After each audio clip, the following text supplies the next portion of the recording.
Story 4: The Weight of Empty Plates and Other Post-Ramadan Truths.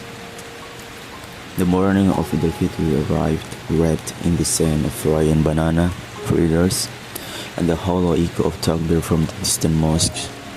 I stood at the mirror, adjusting my stiff new cocoa shirt. Its pristine white fabric mocking me, the color it's like all the unspoken confession caught in my throat. 30 days of fasting, yet my soul still felt starved.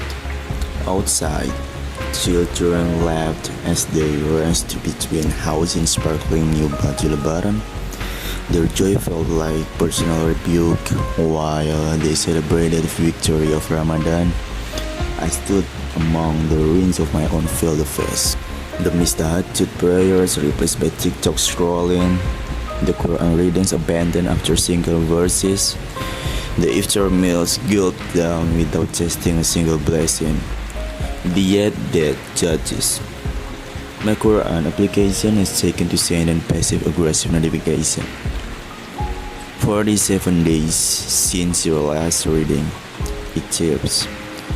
As if divine grace could be measured in tracks like a Snapchat filter, Yara gets me staring at the notification. Her mouth full of stolen pandan cake. Ustada Fatima calls our Ramadan report card. She says, pick and green crumbs from her hijab, but even failed student get to retake the class. I slam my phone face down. The vibration makes my Zamzam water butters rather like bones. Wudu interrogation. The monk's bedroom. Tiles bite my bare feet at 4 a.m. My reflection at the faucet's metal-based stretch. Logically, the long limbs pinch face. A stranger wearing my exhaustion. Make intention. Right hand first, John water. There's curve for the mouth. My toothpaste clashes with sleep deprivation. At wash the feet, I hesitate. A fresh scratch pulls ping on my heel. A battlefield wound from kicking the bed from after another unfinished tattoo. Does this invalidate wudu? The old me would have known. The old me didn't spend down hours googling, does vaping break wudu, while ignoring the real question when I did start caring more about technicalities than the one I'm cleansing myself for. Sajada confession. My prayer mat has developed a personality. The embroidered Kaaba chills left from years of frustrated adjustment. The fringe phrase where I pick it during sujud. It's loose thread, another excuse I've pulled apart. Today it smells like Zara Vanilla Body Mist. She used it during video calls with her Pasanan friend. I press my forehead to the vapor, inhaling like its spiritual cheat code. As if someone else's devotion could rub off on me through polyester fibers. One rokaat, just one. The first takbir feels like lifting weights after months of inactivity. Halfway through Al-Fatihah, my mind wanders to cold coffee on my desk and the unpaid invoices beneath it. The Taslim comes out a whisper, but here's the secret I'm learning. Perfection isn't the secret. It's the lie that keeps us from starting. Shadow calculation. Jara find you measuring prayer times against sunlight creeping across my peeling bedroom wall. The crack in the baluster forms a perfect timeline of my neglect. Father should be here, I admit painfully. But the app says 40 minutes ago. She paused me with juice box. The straw structures the violet with a sound like deflating balloon. Owl doesn't grate tendons. That's not the. Then what is? The truth goddess. I'm the person I was supposed to become. The one who didn't need guilt as motivation. Who prayed because he wanted to, not because he feared punishment. Jara peeled me straw wrapper into spirals. They coil on the window's sill like tiny serpent of shame.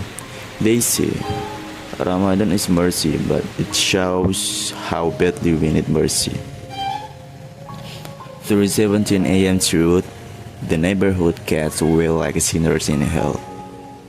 I kneel by my bed, not in the sajada, just the scratchy carpet that leaves knee imprints. Temporary tattoos of imperfect devotion, no perfect Arabic, not textbook, hand position, just I don't know how to come back. The fan clicks, a motorbike rumbles somewhere, baby cries with the raw honesty of needing nothing what it needs, and then so quiet I almost miss it. I thought you just did. The 13th month. The Quran on my desk collect dust in perfect rectangles. I traced them, remembering when its pages felt soft as worn cotton, when the words slipped into my chest without translation. Now when the gilded edges glare like accusations. Jara barks me with banana fritters, restrain the paperback translation. You miss us again. I was. Don't lie, I saw you stalking your ex at the Musola's baby hotspot. Her eyebrow arches like a teacher catching a cheating student. The truth sits between us like a third person. My sajada's loose thread unravel easily, another good attention slipping through my fingers.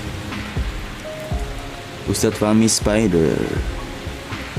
The wudu art smells like of damp concrete and expired liquid soap. I rescue a drowning spider with tissue paper. Its legs stretching like my own struggling faith. Tidak perlu sok suci sekarang. Ustadz Fahmi dries his beard, watching the creature climb the wet wall. His towel leaves damp traces on his gray shirt. It's not about holiness, it's murder. Just recency. He hums, the sound vibrating deep like the best note of zikr cycle. Isn't people pray on time? The spider disappears behind cracked tiles. 7 fractures radiate from central point, like Mashahada after 30 days of neglect.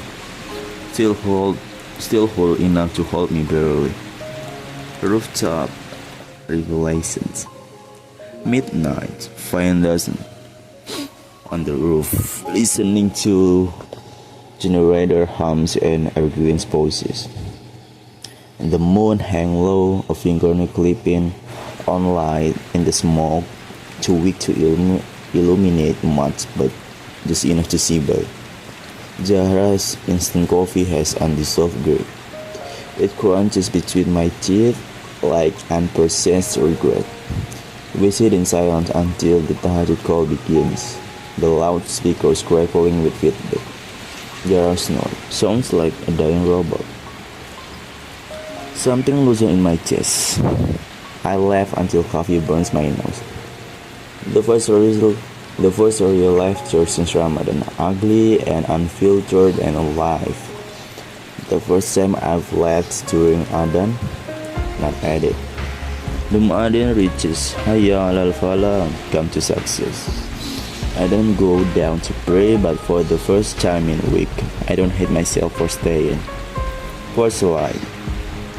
Down comes in weak watercolors, pale yellows bleeding into grays. The Quran now sits beside my sketchbook. Jara further gray stain makes an interesting texture when I wrap Kartel over Surat Al-Ma'un. The only smudge transforming into abstract art. She was right about one thing. I'm not special.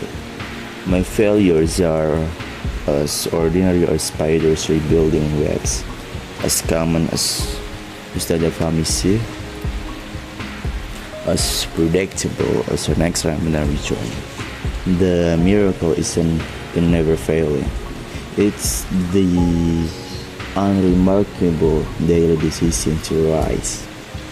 The sketchbook's first page bears one smart phrase. Tidak perlu sempurna untuk mulai hari lagi. You don't need to be perfect to begin again. As the fair agent begins, Eden covered my ears and I let the cold wash away yesterday dust leaving the petty skin, ready for whatever comes next.